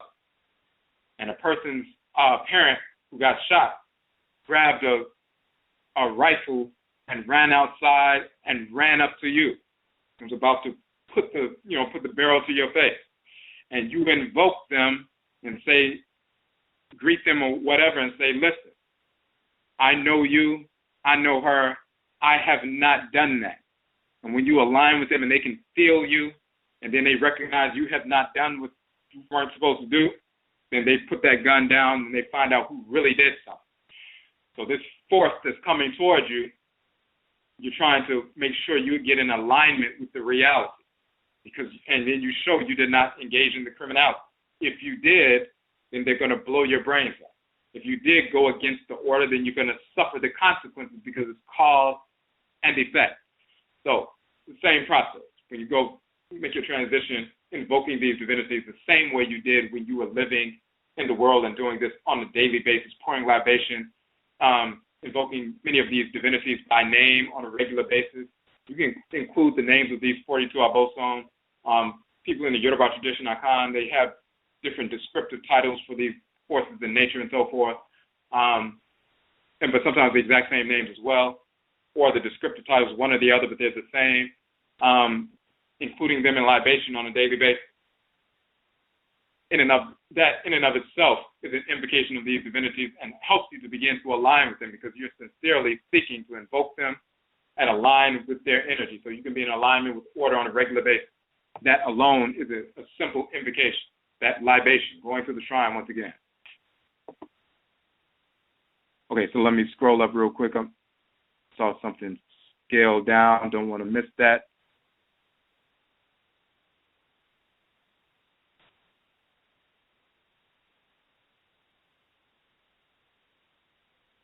Okay. You try looking up. Okay, hold on one second. So you tried looking up some of the names of the divinities, and many I couldn't find any info. For example, Kere. So looking, that was chapter 125, I believe it was. If you look in the Papyrus of Ani, for example, Budge's edition has the translation and transliteration as well. So you'll actually see the names of each one of those divinities. So find a Papyrus of Ani, for example, that has not just the translation, but also the transliteration. Because sometimes when they just do an English translation, they won't use the names of the divinities. They'll just translate it in English and you won't know. So instead of saying Kererti, the Abosom that governs, they'll say the one who governs the cavern. So they'll say, hail the one who governs the cavern, instead of saying, Kererti. So look for a text, so-called Book of the Dead, Pert Imheru, that has the translation and the transliteration. And that way you'll find the information. And another question, what if we had broken one of the laws when we do the ritual? We will be lying if we say we don't do it.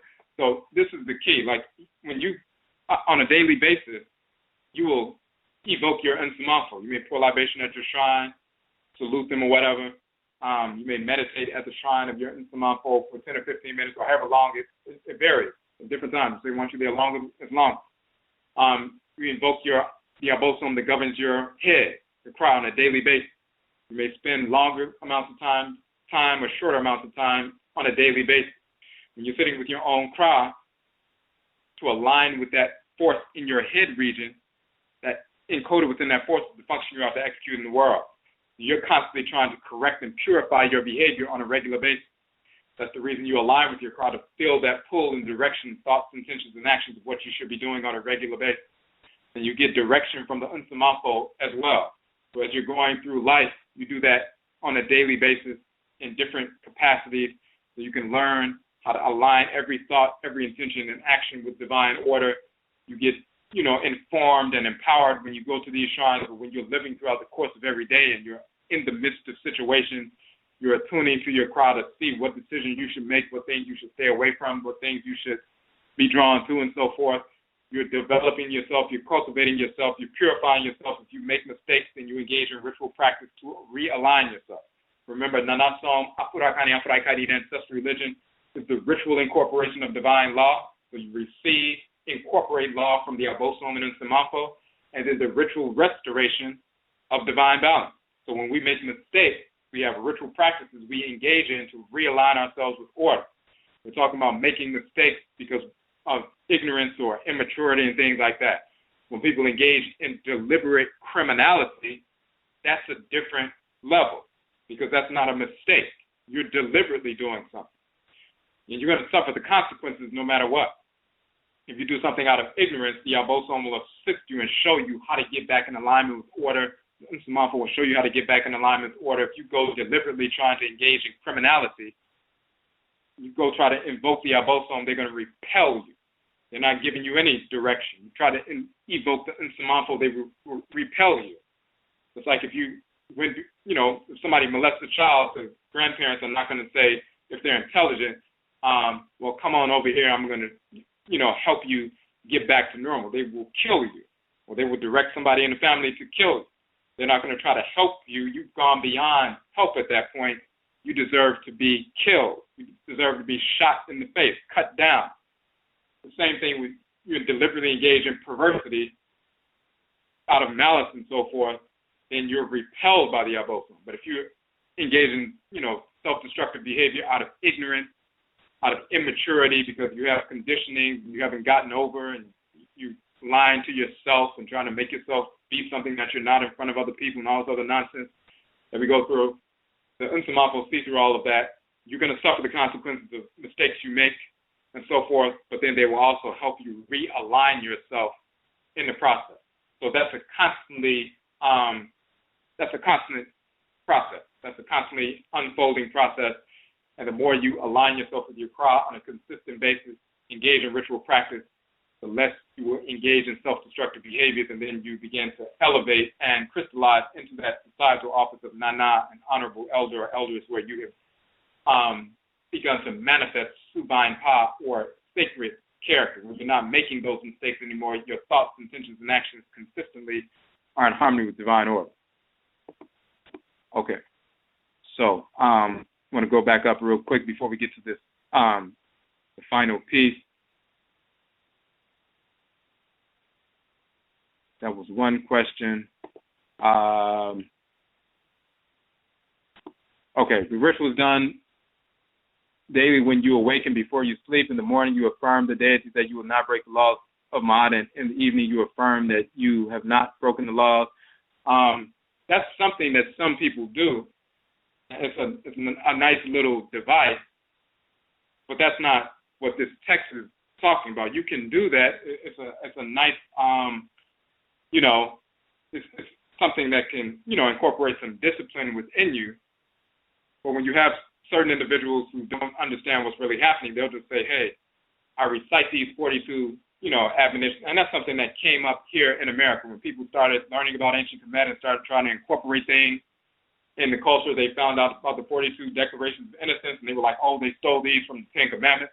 So what we're going to do is we're going to say, I will not in the morning and go through all 42, and then I'm going to say I have not in the evening and go through all 42. There's nothing wrong with doing that, but that's not what the text is talking about. That's just an extra thing that people developed here. And when they developed it, decades ago, they didn't understand who these 42 deities are. So they're simply reciting commandments. They're simply reciting, I will not do this, I will not do that, I will not, and they're just reminding themselves, this is a code of behavior. I shouldn't do these things, and I'm going to try to make sure I don't do them throughout the course of the day. And in the evening, I'll remind myself. That's a nice little device. But when we're talking about what happens after death or throughout the course of everyday life, we're talking about invoking these different deities. So when you see some of these charts, for example, or little posters that say the 42 admonitions of Ma'at, says, I have not created evil, I have not despoiled the offerings, I have not done.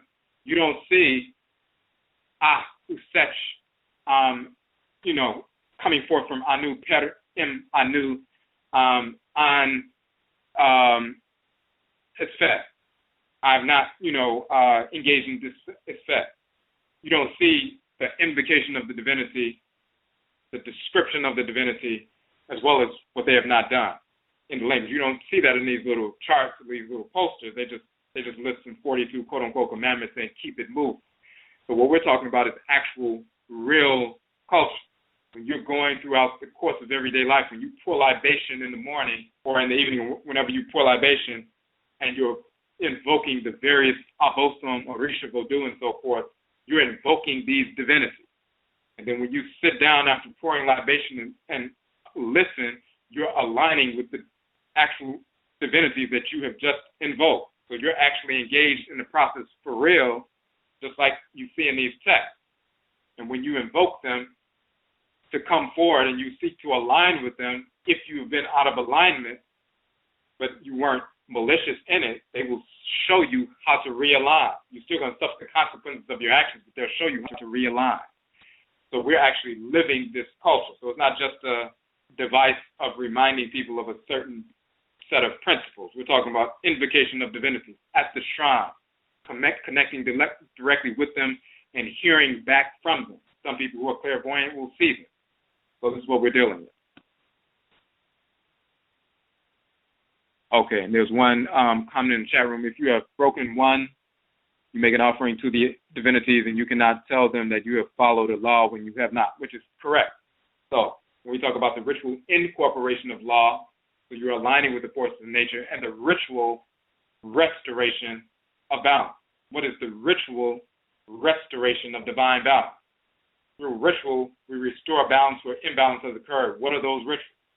Making offerings, whether it's food offerings or different kinds of things, sacrifice, all kinds of different offerings. We talk about those in the Ubin Shane, the ancestral summons.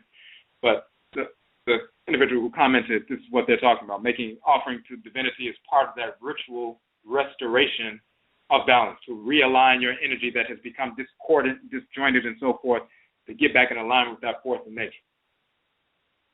Okay.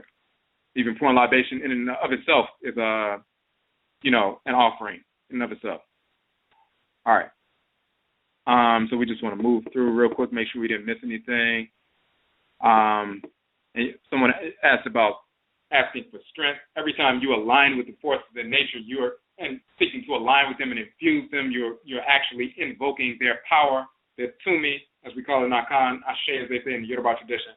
You're invoking their tumi, the power, the divine power of these forces in nature by invoking them. So when you're invoke them, you're also provoking their power. Just like we say, if you push the lion, then you're provoking that a response, and then they come back with some force that you feel. When you, through incantation, ritual prayer, you send out these sound vibrations to provoke the energy of the abosom. A response comes back, that electromagnetic energy. You feel the heavy aspect of that energy response. You feel you're provoking their energy, and when you receive that energy harmoniously, that strengthens you. So you're actually asking for strength by virtue of the invocation. But then you can also, through the invocation, ask for that guidance towards alignment and rejuvenation of that energy. Also recall, when we talk about shrines being magnifiers of energy in and of themselves, that's also dealing with the strength aspect. All right. Okay, so just scrolling through some more.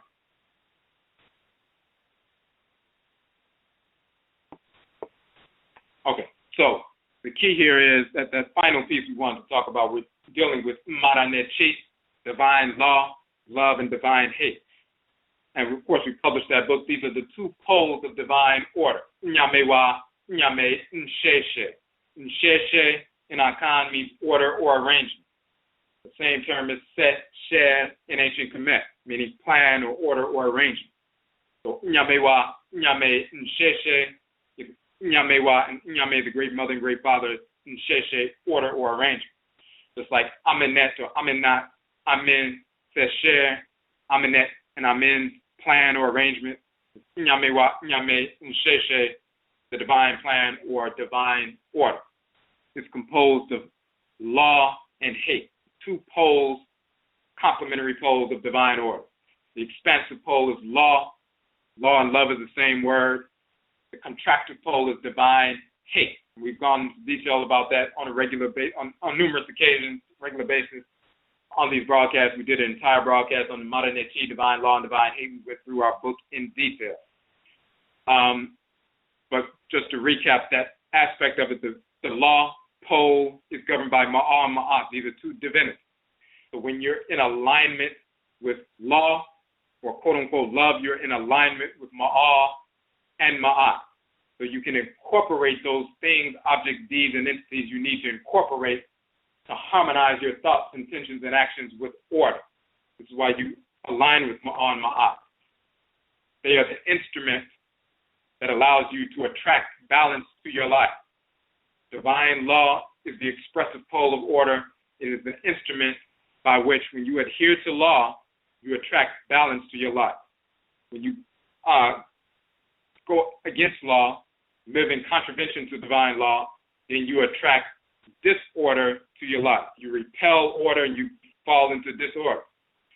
So the way to get back in alignment with order is to adhere to law. And once you adhere to law, when you adhere to Ma'ah and Ma'at, when you invoke them, align yourself with them, and put yourself in the midst of divine law, then you begin to attract balance to your life.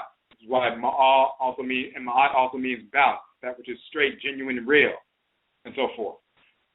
That's the expansive pole of order, because you're attracting balance and expanding through that attraction your sphere of activity and your sphere of awareness, expanding your sphere of awareness to the entirety of creation through adherence to law.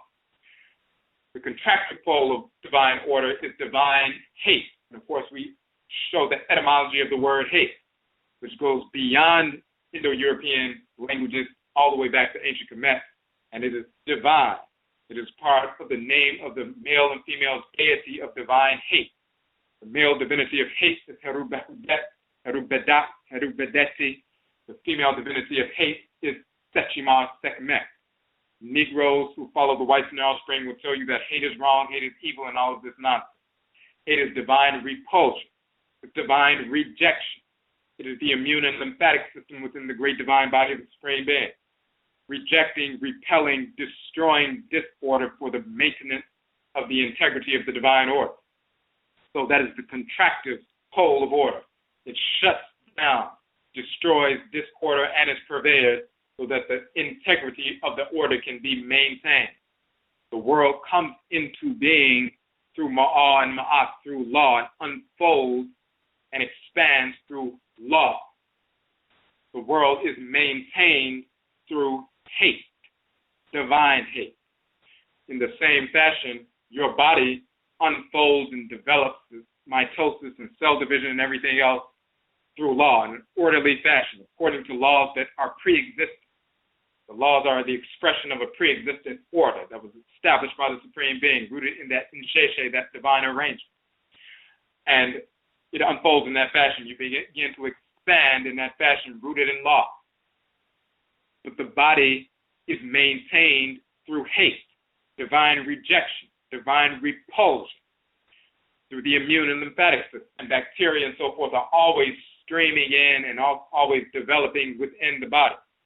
And if you didn't have a vehicle that contracted and shut down, impressed the divine order upon the cells, meaning stamping out or imprinting the order on these cells and stamping out this order in the process, if you didn't have such a contractive power, male and female, Herubehudet and Sechima, Abinna and Abinna in Akan, Ogun and Iyami-Abini in the Yoruba tradition, if you did not have these forces in nature contracting and shutting down this order, it doesn't matter you have all these wonderful systems in your body, the circulatory system and the diffuse neuroendocrine system and the integumentary system and the excretory and digestive and circulatory and respiratory and nervous system and everything else. You can have all these things and they're amazing.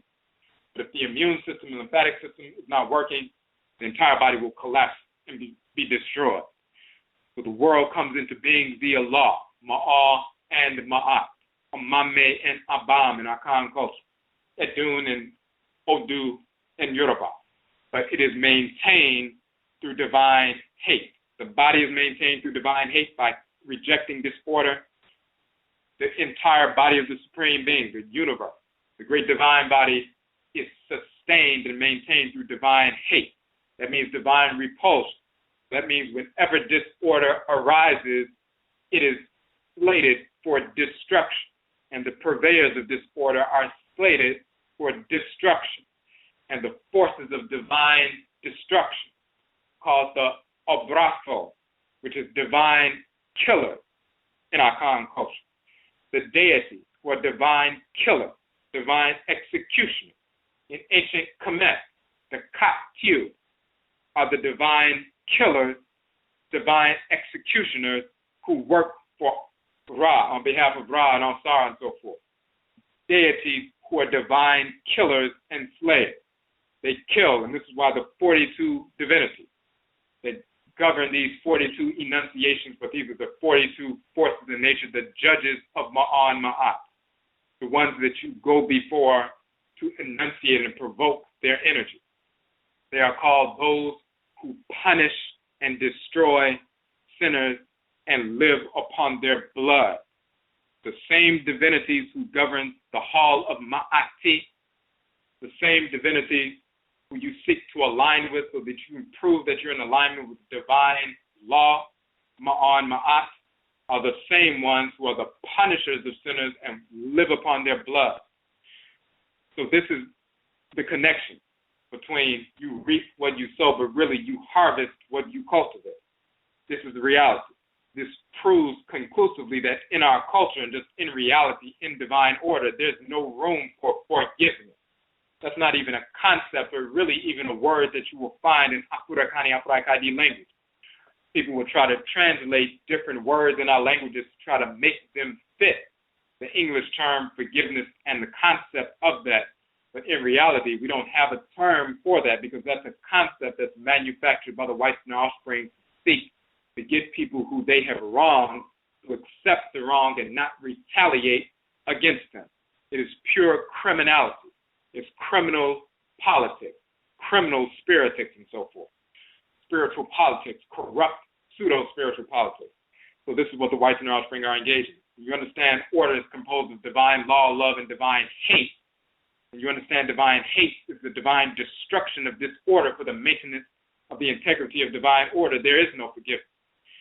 There's cause and effect. When you go outside of divine order, there's a force in nature, male and female, that will imprint or impress the divine order upon you.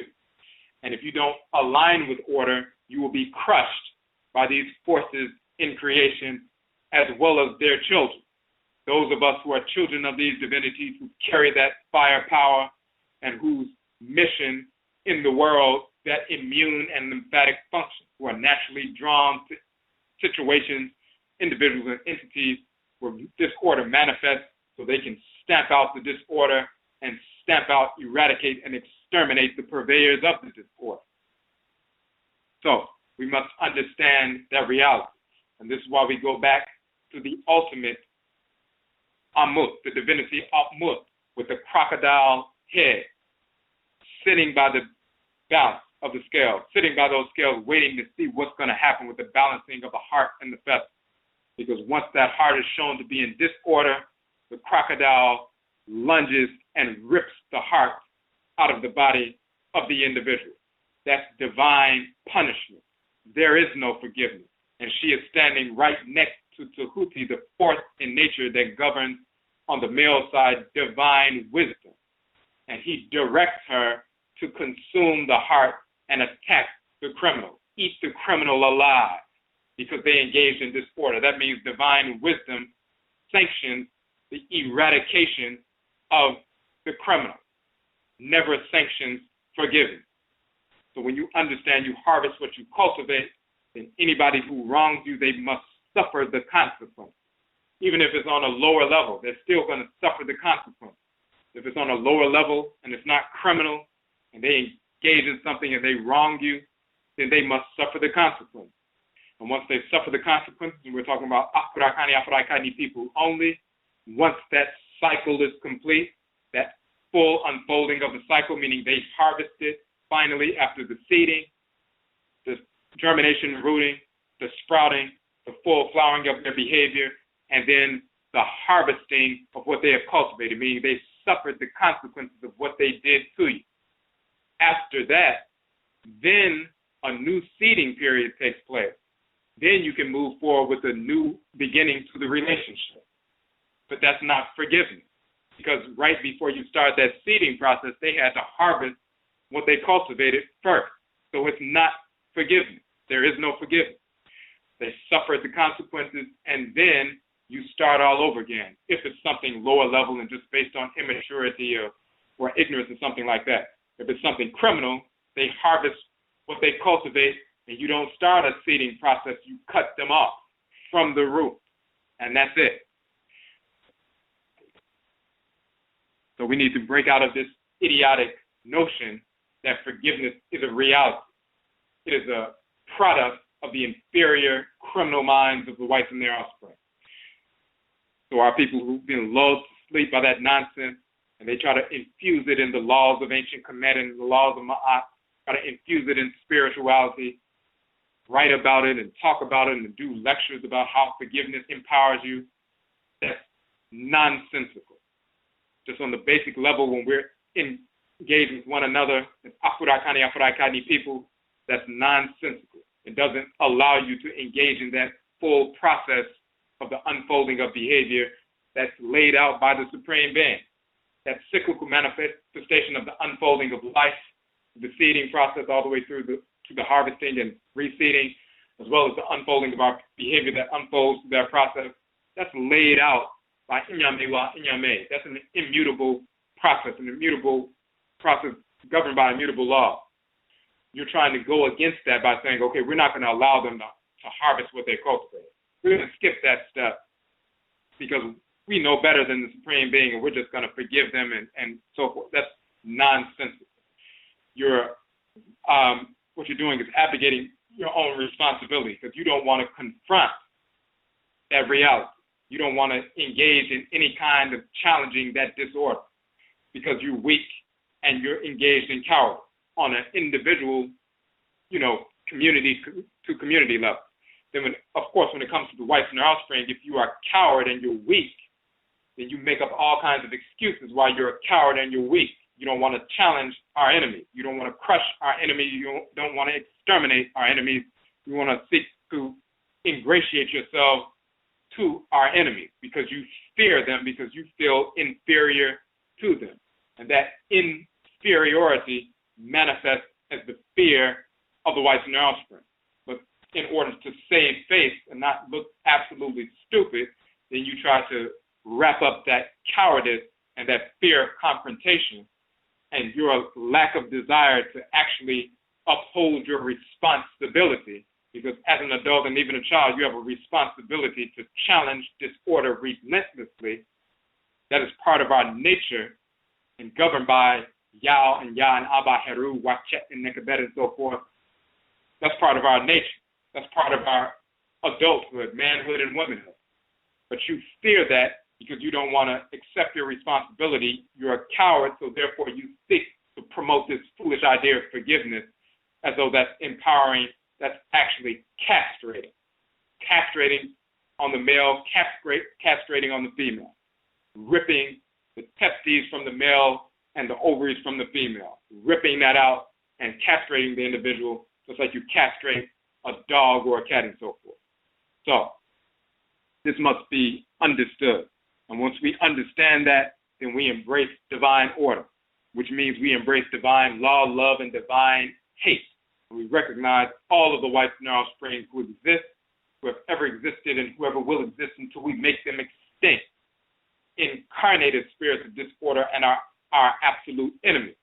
And then we also have that small percentage of individuals within our own community who become spirits of disorder, and just like the whites and their offspring themselves, they have become a cancer within our own community, and they are our absolute enemies as well. They are no different than the crackers.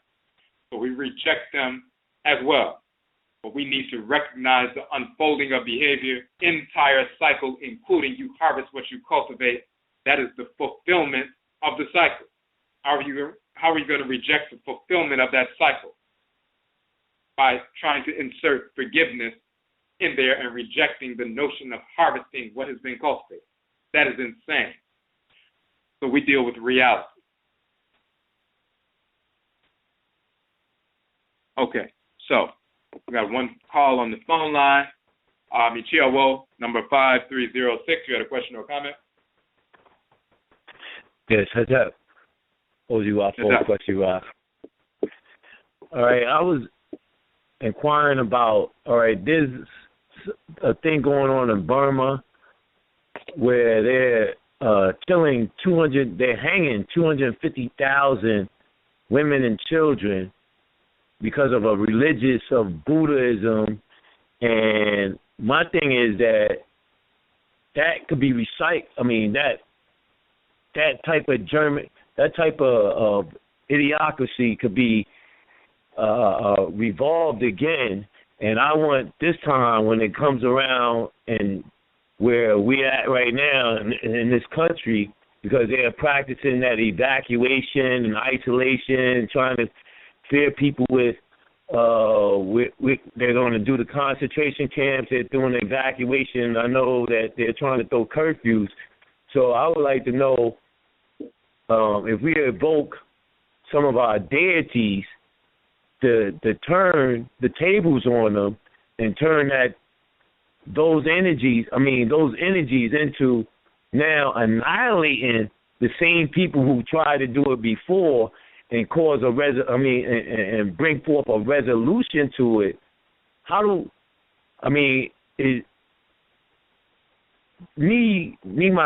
I want to know is how to provoke or energize that energy to turn against them, to bring a war of annihilation so that doesn't happen again. So we can go about, some of our people won't even have to worry about that fear again of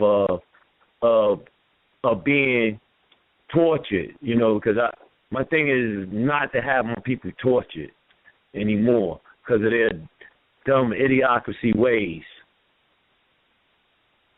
Okay, so and there are Afurakani people in Burma and different parts of Southeast Asia all over the place, and these so-called Asians that a lot of people try to pretend like the Asians are our people and we're brothers and sisters, which we are absolutely not. There's a difference between Afurakani people in Asia and these white Asians. Even if they're a little bit tan, they're still our enemies.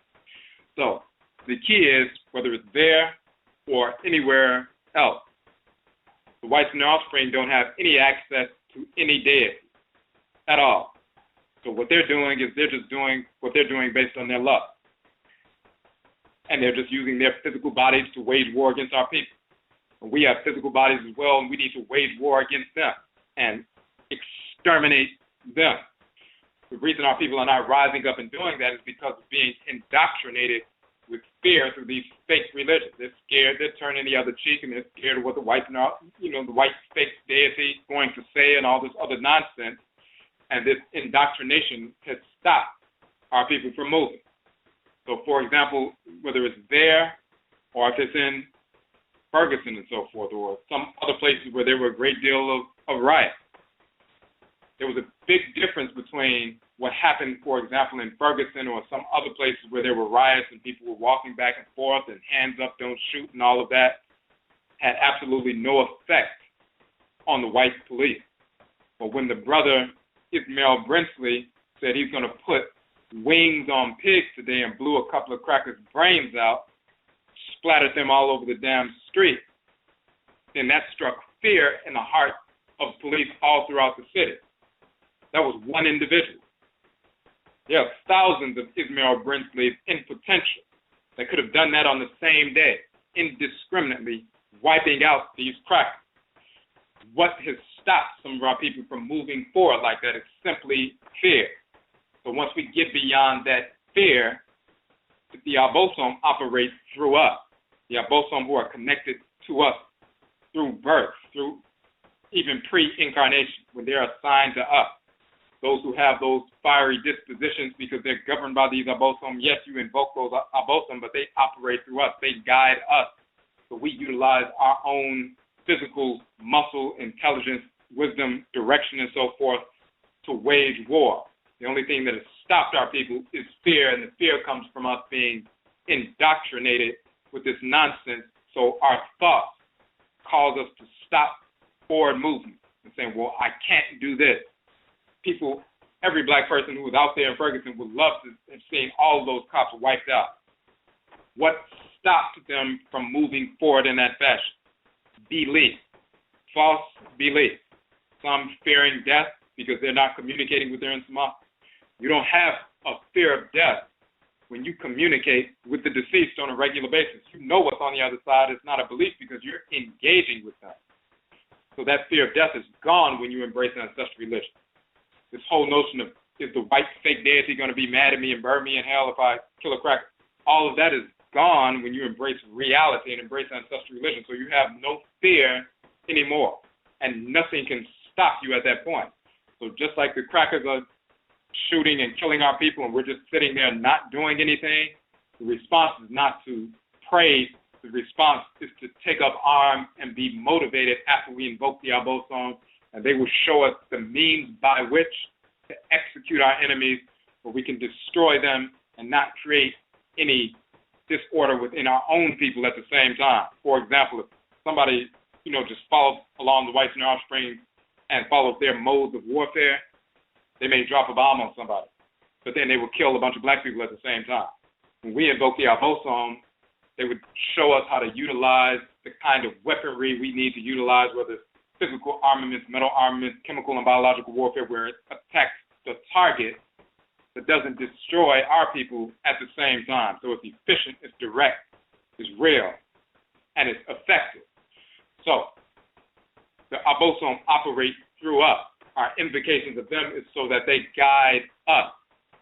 We don't invoke them so they go out and, take out the people. We should not be abdicating our responsibility, and we should want to participate in that process to exterminate our enemies and these murderers of our people with our own hands, guided by the Abosom and Nsama. So that would be my answer to that. What did I say? Okay, and you get the call. Okay, so we only have like a minute left. So actually, we covered the information we wanted to cover. For those individuals who would, we appreciate you tuning into the show. We'll be back on tomorrow, of course. With those individuals, if you would like to support the work that we are doing, of course, the ebook versions of all 16 of our books free. But we also have the soft cover versions that we print ourselves in-house, in color on our own printers. So they range between $8 and $11, including the Modern Nyyehyee, the book we dealt with today, read from today, as well as Afuraitkaitnit, the Origin of the Return to Africa, and the various other publications. So you can, support our work by supporting our soft cover publications. We will be announcing some events that we will be doing this summer. One of them is going to be in Durham, North Carolina in July, so we'll be sending out notifications for that. All of our events are free for those who come out to them, and we also give away a free copy of one of our books to every individual who, comes out. So, again, we appreciate you tuning into the broadcast, and Yebeshia Bio, we will meet again. That's up.